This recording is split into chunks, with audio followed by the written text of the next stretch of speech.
our Ijarah model.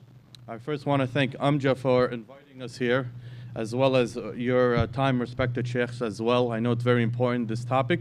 Inshallah, as Amja has discussed earlier, as well as many of the presenters earlier, this is a way for us, inshallah, to communicate, and will be the beginning, inshallah, so that we can come to some sort of constructive resolution together. We all know that this is a big topic. I'm not going to bore you with, the nuances that were already repeated again. So inshallah, we will take questions towards the end. I will take just I will do the process flow, and then we have Shaykh Abu Bakr, who's also who's on audio as well, and we'll go from there, inshallah. Can you describe how the model works? I'm going to do that, inshallah. And primarily, I'm going to go through the slides, and mostly we focus on, in University of Islamic Financial, we mainly deal with the Murabaha model, but occasionally we do the Ijarah, and so inshallah we'll also describe it, the flow. This is just a brief history of us, University of Islamic Financial. We already spoke about this yesterday. We are a subsidiary of a community bank based in Michigan. We have Muslim investors as well. We are operational in 14 states. We are also been doing Islamic banking for 11 years. We have over $500 million in residential contracts that we have done. We have currently over 10 million in Sharia compliant savings account, 15 million in commercial Ijarah contracts, and we are a member of AOFI. The Ijarah contracts that we do with our commercial products are generally commercial buildings, as well as non-for-profits and Islamic schools as well. So it's not just a residential end, but we have a commercial end that gives back to the community. So this is a very detailed flow chart of how our process goes through the Ijarah model. So it's not very simple in terms of the whole flow of it. We've already given this to Amja as the flow of it, but I will, inshallah, on the next slide, go through what is the step-by-step approach that we all know and understand. At first, in the Ijarah model, as a wakil for the trust, the customer identifies the property. So we give the customer a pre-qualification letter, and on it it says that they are qualified for this amount to look for a home, and also they act as a wakil on our behalf to find a home and negotiate it. Once they find the home, then we at University Islamic Financial establish a trust to go ahead and purchase the property. So the trust buys the home from the seller. So then the trust that we have created has become the owner of this property once it purchases it from the seller. So it goes directly from the seller over to the trust. Let's say the trust is 123 Main Street Trust. Okay. After the trust takes the title to the property, the trust and the customer execute the lease and the promise to purchase. So after we go ahead and take the ownership of the property, then between us and the customer, we execute a contract, and that contract has the lease purchase, the lease contract, and then also the promise to purchase. So there's a way for the customer to rent the home, and then at the end afterwards exits and purchases the property. When the customer then, after finishing putting money towards purchasing the property, then we go ahead and transfer title to the purchaser, and they become 100% owner of the property at that time. So let me, inshallah, explain this to you in more of a common terms. So let's say the person wants to purchase this home. University Islamic Financial goes ahead and purchases this property through a trust. The trust then leases the property back to, so let's say the property is $100,000, okay? And we're going to sell it back to this person for $100,000. But they don't have this $100,000 right now. So we will lease it to them, so they'll pay us rent while they use the property. And part of their payment also goes towards buying us out for that same $100,000, okay? So in their payment, part of it is going towards the rent, part of it goes towards eventually buying the house from us for $100,000, the same price. It's sort of like a layaway in a sense. Part of that money gets put on the side, it's called an on account, until they have accumulated $100,000. And once they have done so, then we go ahead and we transfer over the trust into their name. So this is how the flow of the program works from a consumer perspective. Okay. So then we have some commonly asked questions that people ask. This is a very common question. Where do you get your money from? Okay. In this program, it is what is called a portfolio program, meaning that there are no outside investors. So the money that we receive from our Sharia compliant savings account from Muslims like you and I put money into a savings account, and then we use these funds in order to purchase or to fund these transactions. So this is the initial source and the end source of the financing for the Ijarah model. There is no outside investors, there is no Freddie Mac or anything like that. Who pays for the property taxes? The trust pays the property taxes. So we, the owner, pay the property tax, but we also factor it in as part of the payment. So the taxes and the insurance are all factored into the payment, one payment, but it also, we break it down to you, what is our total payment and how did we get to that amount. So the property taxes and the insurance are collected as part of the rent payment. And then it says, what happens in case of non-payment? Okay, so remember, in this case, it's a lease to own.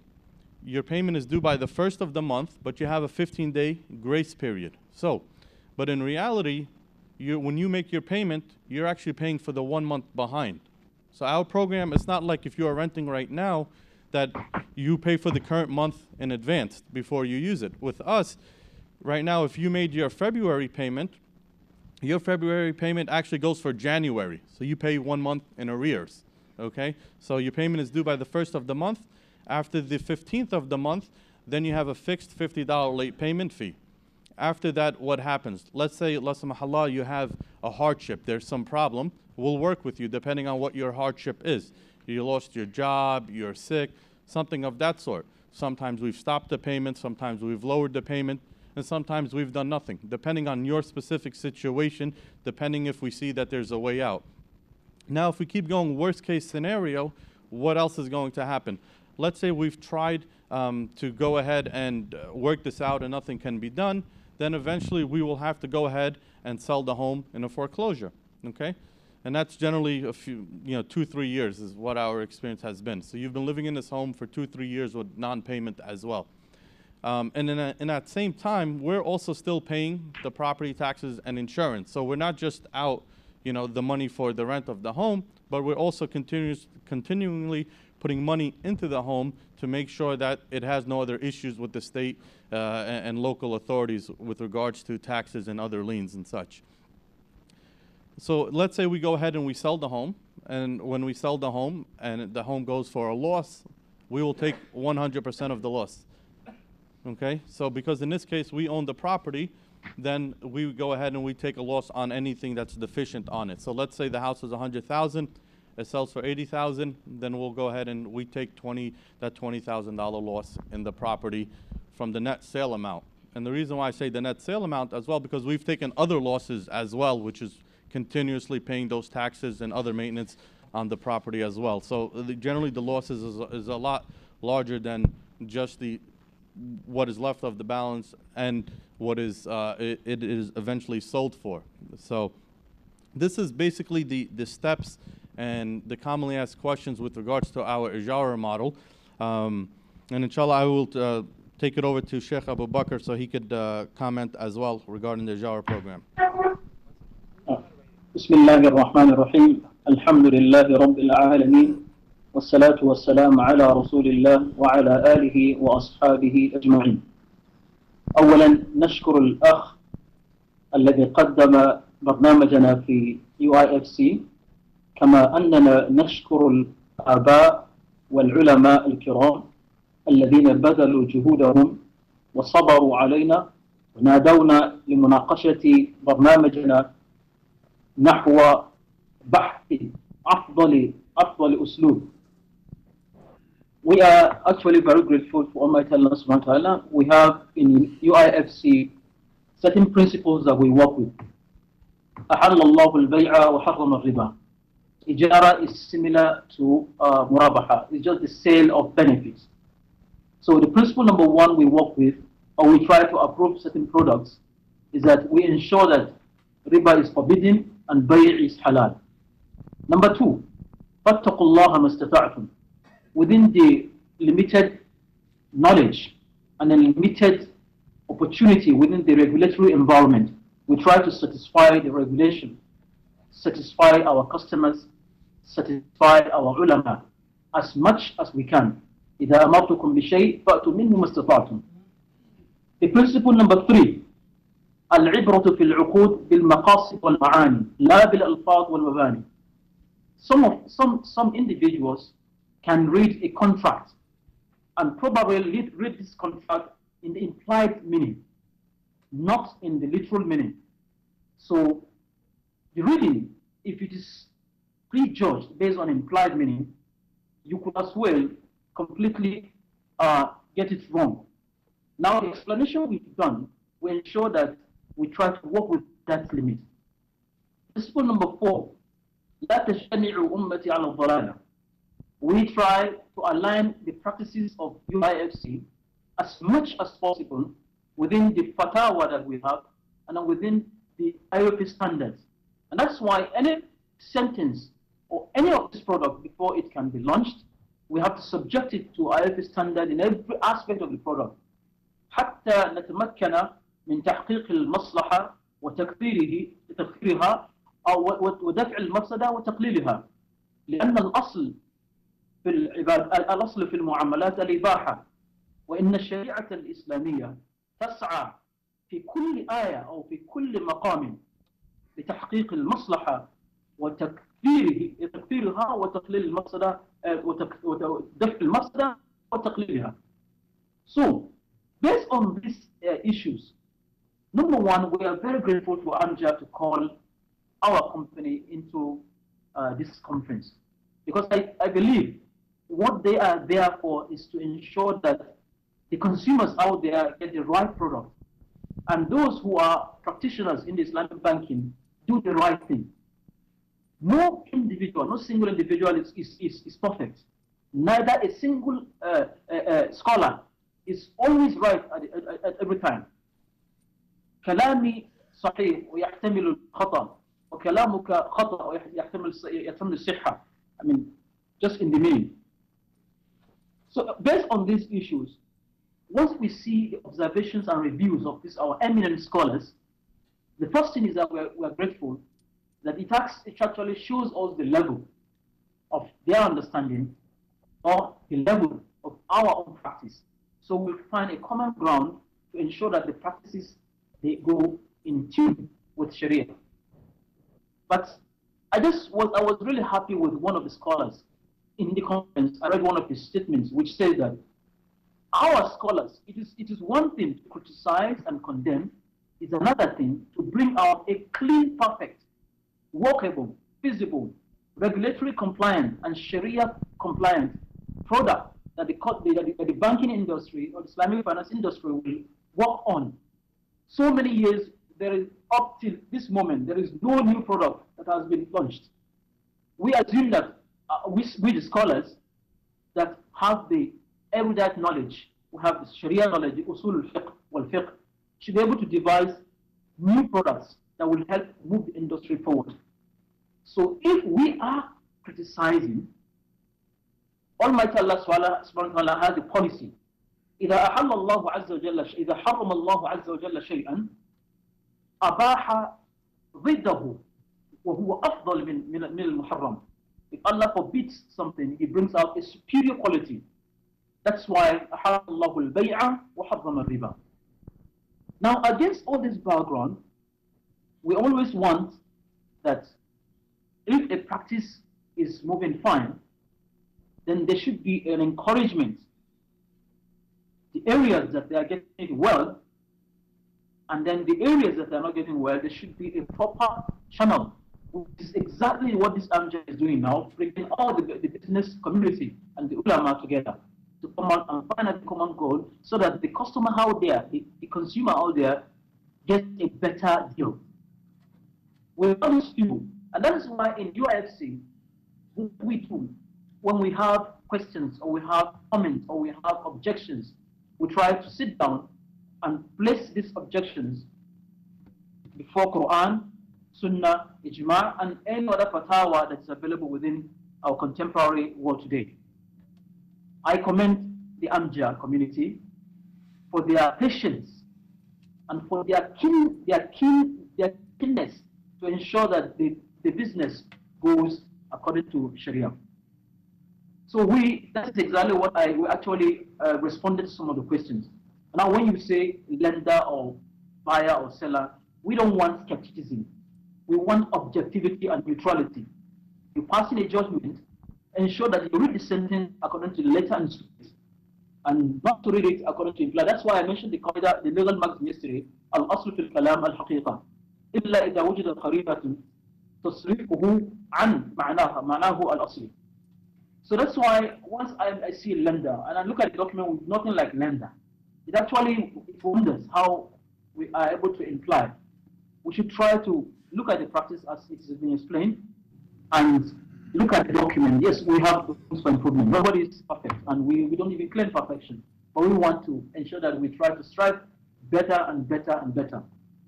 I ask Almighty Allah subhanahu wa ta'ala to reward all our scholars and to give them نسأل الله عز وجل أن يجزي العلماء ويجزي الإخوان والآباء الذين كرسوا جهودهم وجلسوا وصبروا علينا أن يجزيهم خير ما جزى المحسن. ونسأل الله عز وجل أن يعيد علينا بالأمن والسلامة ويعيننا على تصحيح الأخطائنا وكذلك على تقدم الصناعة بإذن الله تعالى. With these few comments, I wish to congratulate all of us, and I'm grateful for Almighty Allah for giving me this opportunity to speak on behalf of UIFC. We want to assure the members that what we do in UIFC, we try our best possible to ensure that number one, it flows with the principle I just mentioned here. Number one, أحل الله البيع وحرم الربا. Number two, that we work within the framework of the IOP standard, which every individual on earth today knows that IOP standard is not there for joke, even though it is not obligatory for people to apply it. So with this, I thank all of you, and I ask Almighty Allah to make this our discussion a fruitful one, and to allow us to have a sadr, to accept other people's position, and to allow arguments and to allow wisdom to prevail. Assalamu alaikum wa rahmatullahi wa barakatuh. Jazakallah khair, Shaykh Abu Bakr. Shaykh Abu Bakr, just to give you a very brief bio, he has studied and has his degree in Sharia from Saudi Arabia, as well as he is on many Islamic finance companies' boards as well. So he has a great deal of experience on all different financial models, whether it be the Ijarah, Murabaha, or Musharaka model. Jazakallah khair. Wassalamu alaikum wa rahmatullahi wa barakatuh. I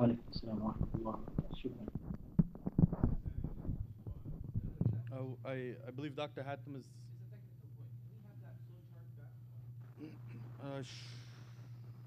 Sure, inshallah I can get it back up. There you go, not correct or?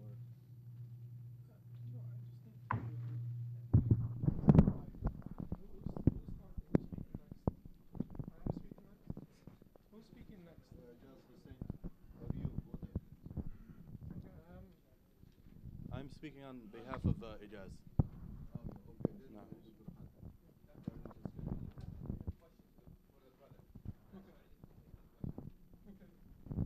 Yes. Technical, yes.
بسم الله والحمد لله والصلاة والسلام على رسول الله وعلى آله وصحبه ومن والاه ثم أما بعد. To proceed,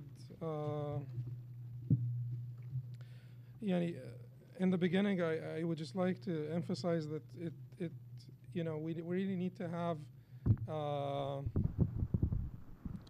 we wanted to have like a better picture of how those contracts work. So if we can concentrate on the technical matters, that would be excellent. The audience wants of the company representatives to please concentrate on the technical matters. There are some technical issues with each one of these contracts that are somewhat vague to us, and clarification of those issues would really help us a great deal in understanding what those contracts are about and their legitimacy or otherwise.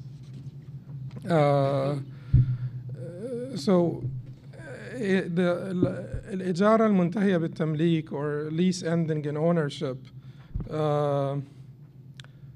as a model, this may not be the greatest model, to be honest with you, because I could see some benefits in بيع المرابحة because of its ease. The fact that the bank gets rid of the property very quickly so that the bank is not liable for the property, which the bank wants to not be liable for the property, because banks in general and financing companies in general do not want to own and be liable for property. So بيع المرابحة would allow for this flexibility and will give the bank this edge that they'll just sell the property quickly and be entitled to the price, which will become a debt in this case, and that will be it. المشاركة is good for the resale, because المرابحة would not allow a Muslim company, a Muslim-owned company, to resell the contract because they can't resell debts. So I see some point here in المشاركة. الإجارة المنتهية بالتمليك would not serve the purpose of the banks very well, because they will continue to own the property and be responsible for the property. Keep in mind that the Sharia here, sometimes I feel, honestly speaking, and let's just be frank with each other, sometimes I feel like this is like close to the GMO business. The Sharia is based on tenets and principles that express the spirit of the Sharia, the whole structure, the whole legal structure. It is like part and parcel of the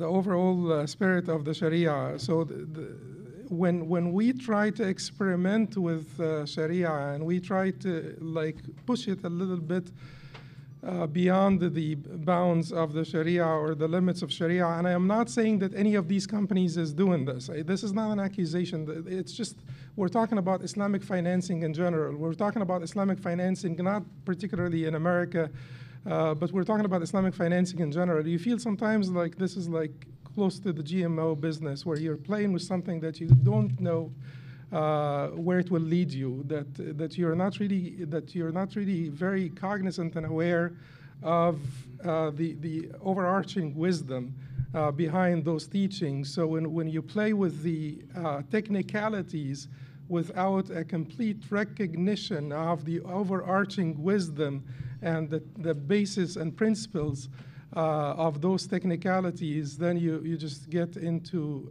trouble, and then the Sharia loses credibility in people's perception. So that is extremely important for us to pay attention to. We're trying to get somewhere where we say to the people that we're not fallen into the clear-cut riba. So it is basic, but we have to say that the Sharia is there, and we're trying to get there, and we're doing our earnest effort to get there, but it is important to tell the people that we have a lot of challenges and that we have not reached close perfection. The particular issues with this contract, the contract of the lease ending in ownership, that will need a little bit of clarification, particularly as far as practice goes. I said that this contract in itself, this model in itself, and you have a different model. You have a murabaha model, which is one of the two models I said that may have some benefits over this one. This particular model may be helpful in resale, in refinancing, because you can't do refinancing through the two murabaha models. Basically, because then the end buyer will be the original seller in this case, and you will fall into the problem of Aina. But you could do refinance through الإجارة المنتهية بالتمليك or lease ending in ownership. One of the issues is that in بيع المرابحة, you could get out of the trouble of hidden defects through بيع البراءة, which is known in Islamic fiqh, although it was controversial between the scholars, but we're taking all the comfortable positions. So we'll say that بيع البراءة is acceptable, and in this case, through بيع البراءة, which is non-liability of the seller, through the seller would say, this is the product, take it, I'm not responsible for any defect, hidden or obvious, I'm just not responsible for defects. This is بيع البراءة. It is acceptable according to some scholars. We will consider it to be acceptable. You could do this in بيع المرابحة. You cannot do this in Ijarah. The problem with Ijarah, brother, is because if we want these names to be real, if we want to really be real, these names have to be real. The word musharaka is a word that has implications in Islam, in Islamic fiqh. The word Ijarah has implications in Islamic fiqh. You cannot strip any of those words of their meanings and then just use them. Use the word, but strip the word of the meanings and the implications of this word. So الإجارة عقد على منفعة بعوض معلوم إلى أجل معلوم. It is the contract, the subject matter of the contract is the benefit, the usage, your ability to use this product. So if there is any defect that will obstruct that will prevent me from the usage of this product, the adequate usage of this product, what are you selling to me? What are you giving me? What are you giving in exchange for the money that I am paying you? Nothing, because what I am getting from you, the two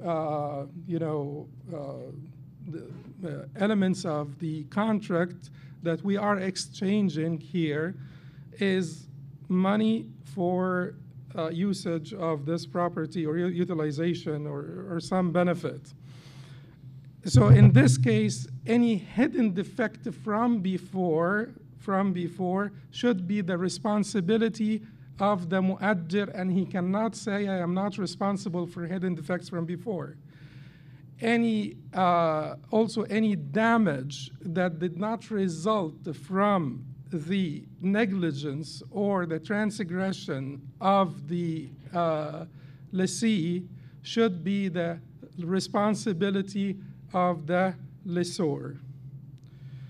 So that is the first thing. So we want to see if to get the answers to these two questions: hidden defects and damage that will happen that is not because of the negligence or transgression of the lessee. The other issue, according to and like I said, we're starting from IOFI standards and the standards of the fiqh assemblies or the resolutions of the fiqh assemblies. I talked about the hidden defect from before, and I talked about the damage that will happen thereafter. So this includes the non-operational maintenance. Non-operational maintenance, which is a siyana al-asasiyya, will be the responsibility for the lessor. Now, the other issue is the liability. The other issue is the liability and whether the lessor is liable or not, who's paying for the insurance, and you can tie this into the last point as well. Who is responsible to pay for the insurance?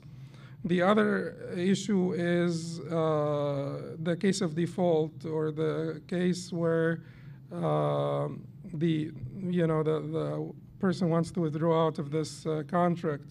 And in Ijarah, if the price of the Ijarah, if the lease, the terms of the lease were adjusted because of the expected transfer of ownership at the end of the contract, and then we end this contract earlier. Like the Ijarah of this house is $1,500, for instance, but we're taking $2,000 because at the end of the term, the ownership will be transferred. So if the Ijarah ended after 10 years, not after the expected 15 or 20 or 30 years, then according to the IOFI standards, we have to go back to Ujrat al-Mithl. We have to, go back to the $1,500 and not the $2,000 that were charged because of the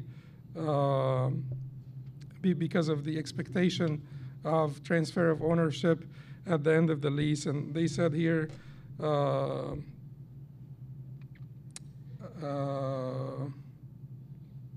where is that point?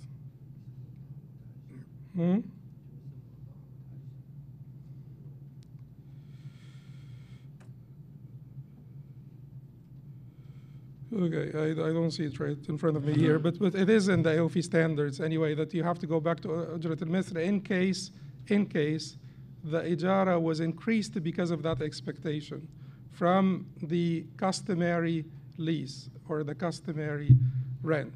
So if this unit is customarily rented out for $1,500, but because of the expectation of transfer of ownership, you're renting it out for $2,000, then you will have to give back the $500 if the contract had to end in the middle.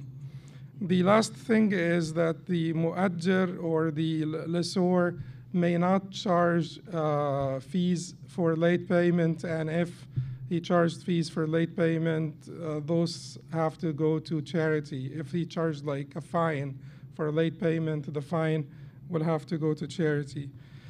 So to summarize, hidden defects, non-operational maintenance, hidden defects, who's responsible, non-operational maintenance, who's responsible, where there'll be return of the difference between the customary rent and the named or designated rent in case of default, and also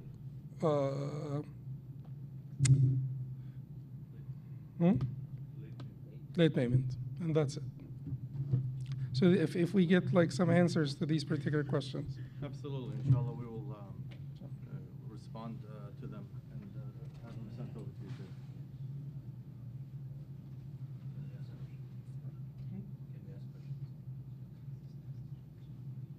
I think that's fine, yeah.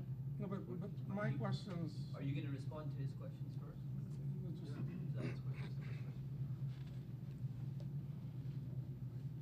Well, so some of the Sheikh's questions are more on a Sharia aspect that I will not try to answer completely because I'm not a qualified Sheikh on that. But to give you our positions on those, and I will go back a little bit, maybe not in the same order that the Sheikh had ask those questions, if you don't mind, Shaykh, but inshallah to answer those. No, whatever, we don't want to put you on the spot, and we understand that you're not going to answer from a Sharia perspective. I'm just Sure. asking about the technicalities. What happens in this case? What happens in that case? How, Sure. yeah. So, I mean, first of all, we take this Ijarah model and it's set up similar to a car lease. So with regards to that, I know the Shaykh had some concerns regarding the repairs and things of that sort. And similarly, if you rented a car, if you damaged a car, you're going to fix it, not the one who's leasing it over to you. Because when you were given that, when you had it, it was inspected and you took it as is. You took it that this is the condition it is, and then if you decide to use it or abuse it, or use it and abuse it, then then you would be responsible for it from that perspective, as well as your intention is ultimately to purchase the property and become 100% owner of it. So this is the. This is my intention. I am not still the owner. Yeah. So that is our this is our thoughts behind the usage of it and the repairs. With regards to the late payment, the late payment fee is, we have a standard late payment of $50 regardless of the home price or the value of the home or what your rent is paying, and that is to recuperate the cost of us rebilling you, the administrative costs. It's not a profit endeavor or such from that. So yes, the main point behind that is to deter people from paying late, not to penalize them from that. There are times if you call and you have a hardship, okay, you are sick or something happened, we will waive that late payment for you. It's not something that we're happy to do in terms of have that late payment fee. So we do waive these late payment fees, if there's a circumstance from that, but not if you were on a trip to Hawaii surfing and you forgot to make your payments. So that's with regards to the late payment. It goes to the company or to charity? To be honest with you, I don't know. I don't want to tell you. I know the reason why they came up. I don't know is a beautiful answer, wallahi. Alhamdulillah. It's a very honest answer and credible, beautiful. Alhamdulillah. Yeah. But the reason why we came up with $50 is the reason why we came up with that amount also is not just a number we felt was a nice number. No, the reason why we came up with it is there was a study that was done. We hired a third party to come up with a study to find out how much this cost would be. And then they told us that it would be $50. Roughly, factoring everything would be $50. So that's why we have chosen that as well. So it's definitely not from a profit perspective, but I will definitely follow up, Shaykh, with regards to where does it go? Does it go to the company to pay that expense, or do they give it to charity from that? And then your other question, Shaykh, was the hidden defects. Like, let's say the yes, the hidden defects. So yeah, you purchased the house, and then it turns out that there is a huge problem in the foundation. Mm-hmm. So generally, before we purchase the home, there's an inspection that's done on the home, and then we find out the condition of the home. Okay, if there are any issues. If there are any issues with the home, then from there we don't go ahead and purchase it. So we make sure that the house is in livable condition. So if the house, let's say, is missing a whole kitchen and the plumbing is issue and roof, and you're saying, hey, I want to buy this house and I'm gonna fix it and I want to do this, we'll say, sorry, we're not able to do it. The house that we are able to purchase, it has to be in livable condition from the beginning. We do an inspection. If there's something major with the home that from the initial, then we do have recourse against those that the licensed inspectors and things of that sort. Okay, but from the common things, we treat it as you inspected the property and it was in good working condition from that, and then how you dealt with it, that would be your responsibility. And then the last question, Sheikh? I think that was... Sure. Well, so I don't have the contract with me, the Ijarah contract with me printed, okay? But there are cases in which the amount of money that that is put on the what's called on account towards the house, and that's what the Shaykh was talking about with regards to the difference in the payment. So if you have a $2,000 payment, part of that factoring in that you're going to purchase the property, the Shaykh is saying if it is canceled for some reason, then it should default to what just the rent portion would be, which is, let's say, $1,500. Correct? So that $500 accumulated over time, what would happen to that amount? There are certain circumstances, unfortunately I don't have it printed, but that does get returned to the lessee, the one who's renting it. That amount would be returned back to them. And it's in the contract. It says this happens, it'll be returned. If early termination, this will be. So that is in the contract, Shaykh, as well. So yes, so that has been taken into consideration. Okay, Jazakallah khair. What investment property? You loan for investment to buy investment property? We do investment properties as well. Yes. You buy it and if you rent it, the buyer can rent it. Correct. You can do that. You can. Correct. No. Do you have one card? Is this? Yes, inshallah. No question? Yes. No. Assalamu alaikum wa rahmatullahi wa barakatuh. Wa alaikum assalam. Just have a technical question, and this is not to put you on the spot or to hold you liable to anything. So whatever we discuss here is for us to have a better understanding, Absolutely. and whatever is discussed here will stay here, inshallah. Absolutely. Jazakallah khair. I have many technical questions, but I'll just ask you one specific one.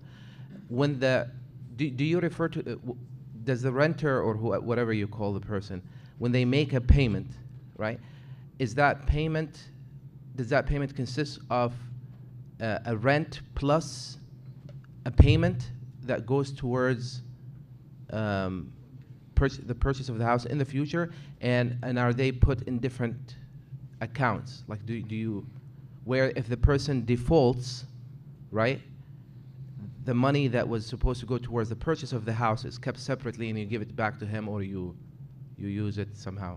Sure. Okay. So yes, your payment has portion of it that's going towards the rent and portion that's going towards purchasing the house.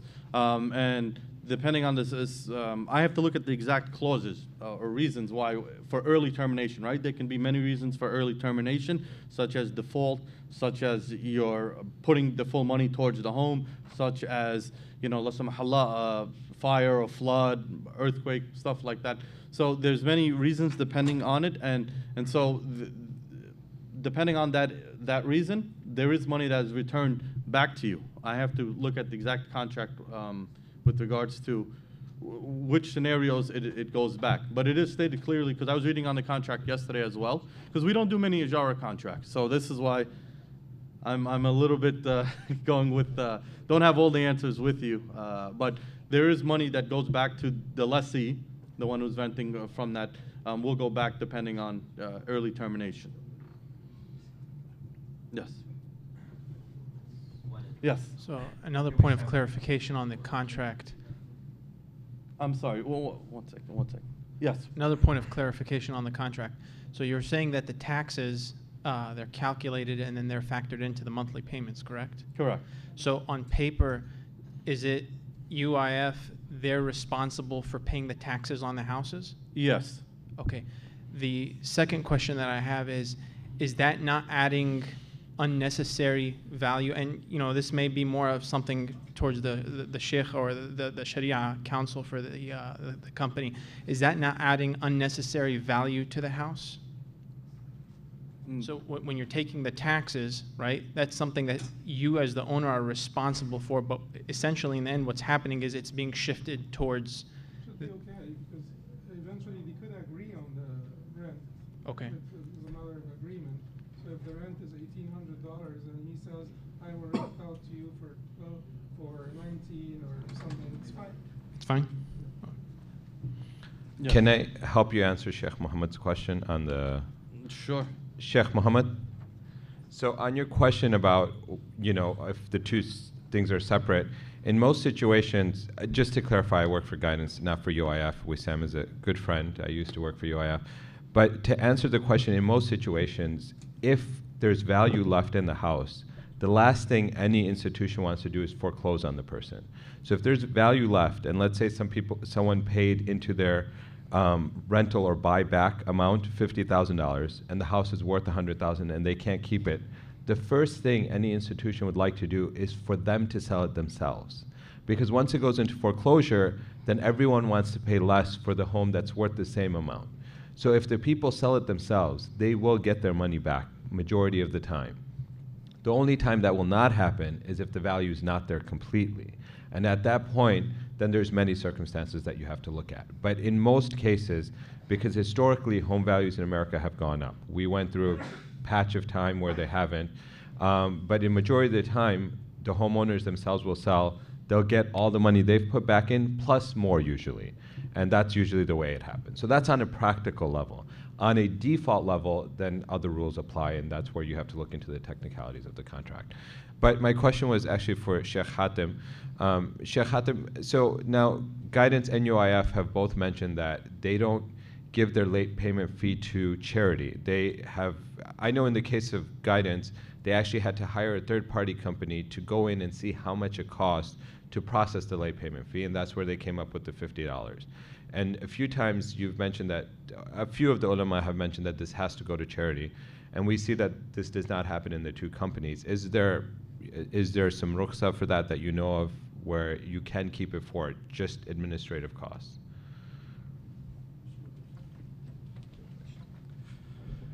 And the idea here is that we're being so flexible with Islamic financing in America that we would take anything that any credible scholars said anywhere. So there is room for administrative fees according to some scholars. So we will not hold you accountable for anything except whatever is agreed upon. So if there is any credible scholarship, a position where there is some credible scholarship behind it, then we'll just go with that. Yeah. Assalamu alaikum. Alaikum assalam. So my question is also for Sheikh Hatem. Yesterday, Sheikh Salah, spoke about what I understood to be that matters that the Sharia is silent about, we return to the urf, or the custom of the people. I actually wanted to ask you if you're familiar of any lease-to-own programs where I guess the leaseor is responsible for maintenance and the foundation of the product or the asset. The idea here is I'm not quite sure if I know of any. That's why we wanted to listen to hear from you whether you do this or not, because these are all the companies that I know of that do Islamic financing. If you're talking about overseas, if that is something that they do overseas, yes, in some companies they do this overseas. There are a couple of companies that actually do follow the IOFI standards, and I don't really recall on top of my head now the names of those companies, but I know that there are a few companies that follow the IOFI standards in the Middle East verbatim. Sure. And my question really is with regards to lease to own in the United States, how it's interpreted, in this environment.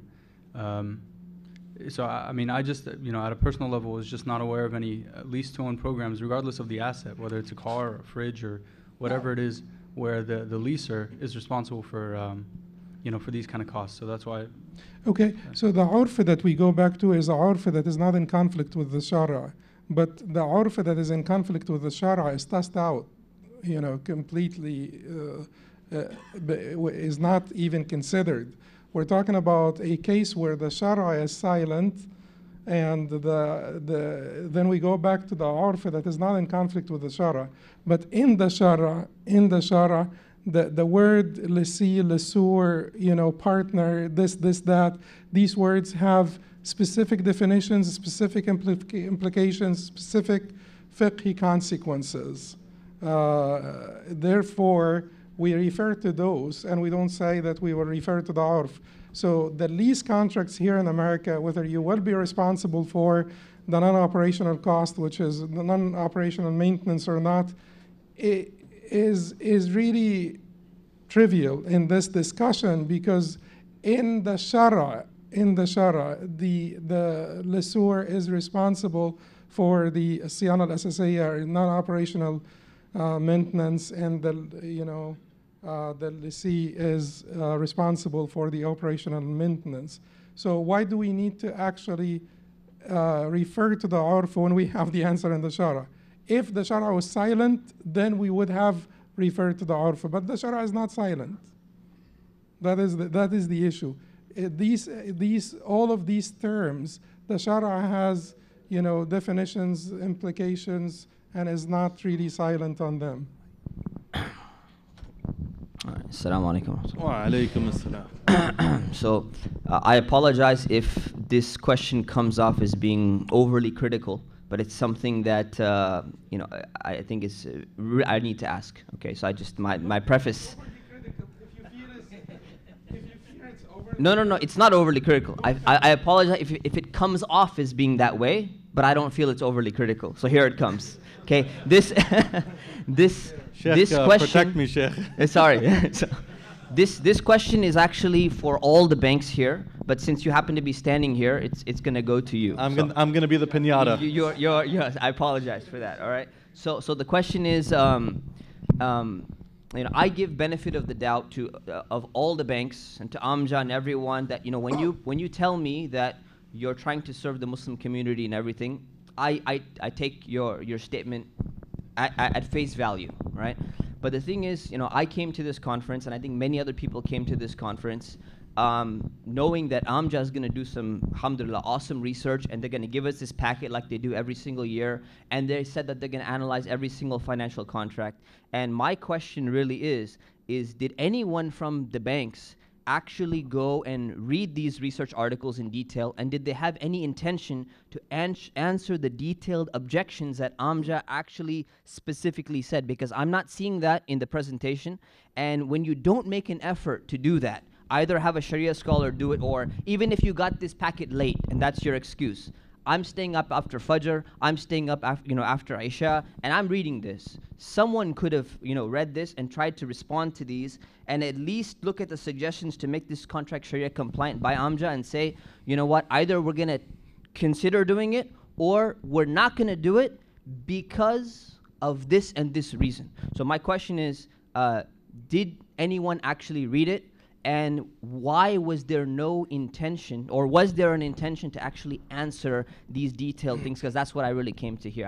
So I apologize for that. Sure. Well, that was an easy question. So Jazakallah khair. Great. That was easy. Alhamdulillah. I'll take off my shield now. So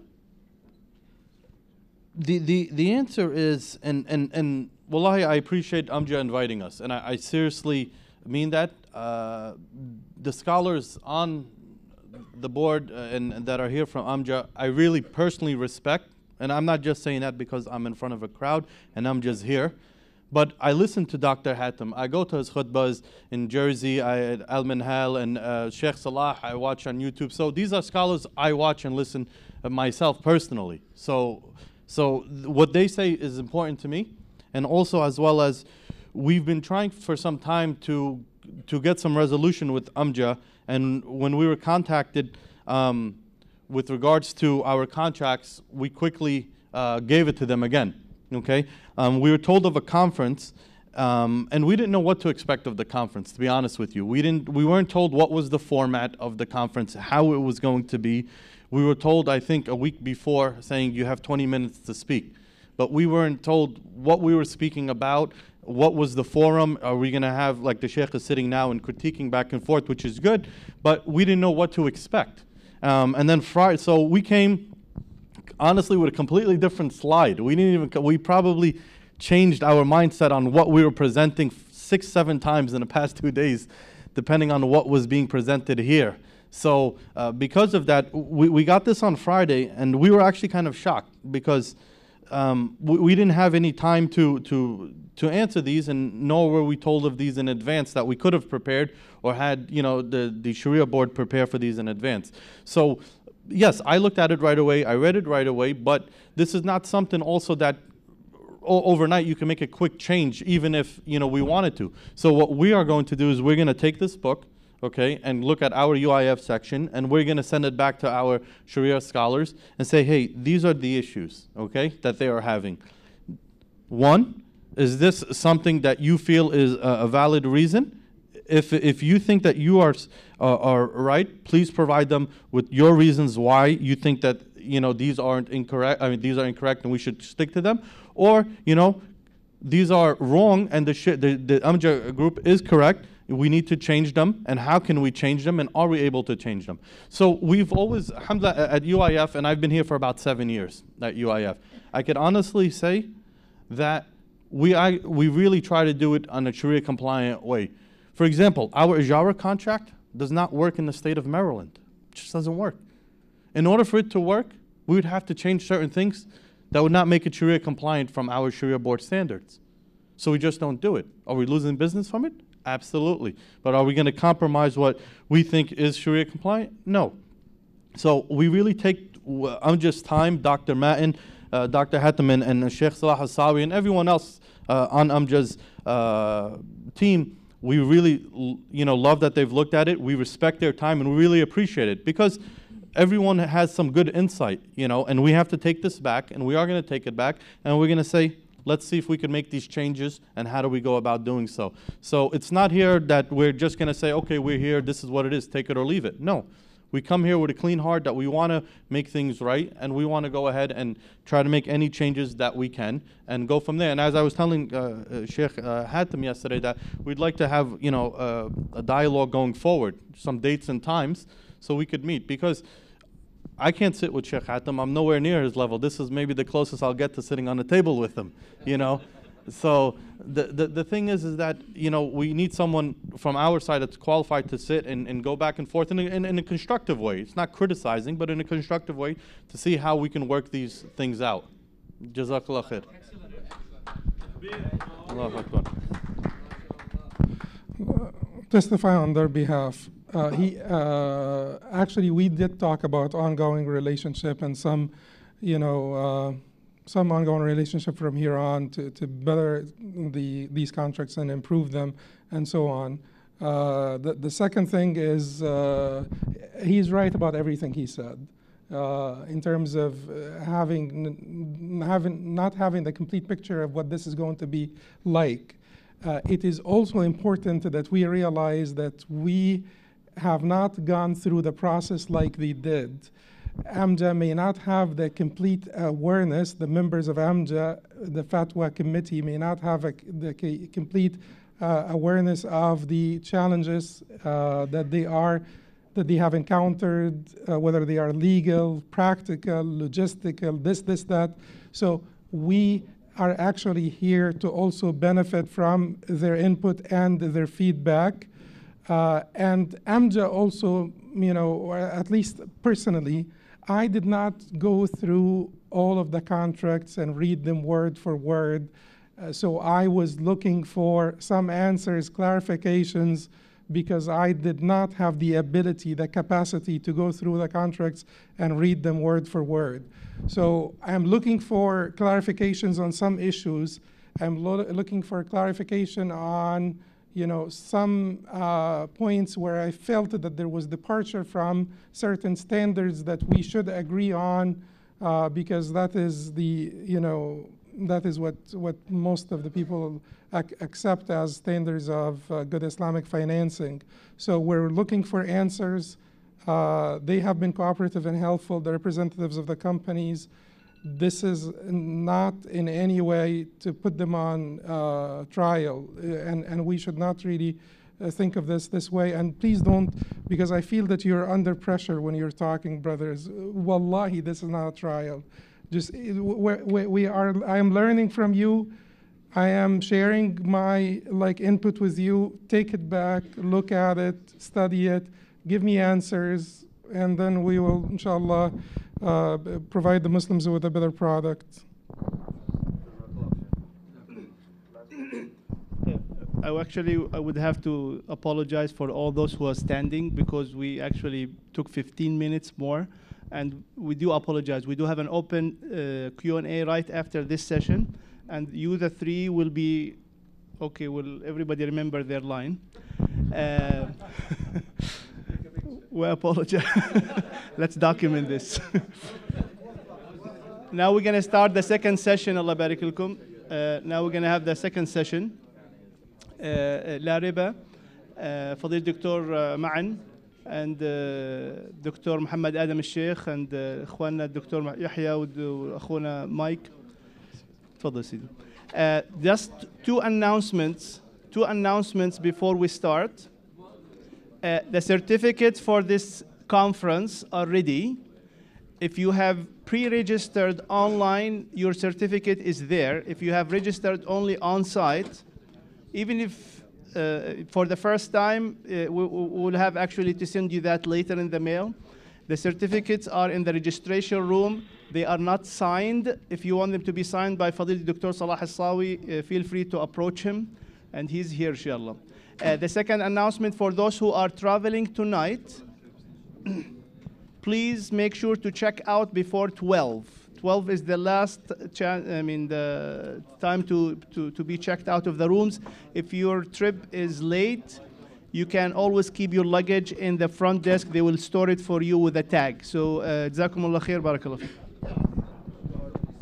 And the real MC is taking over.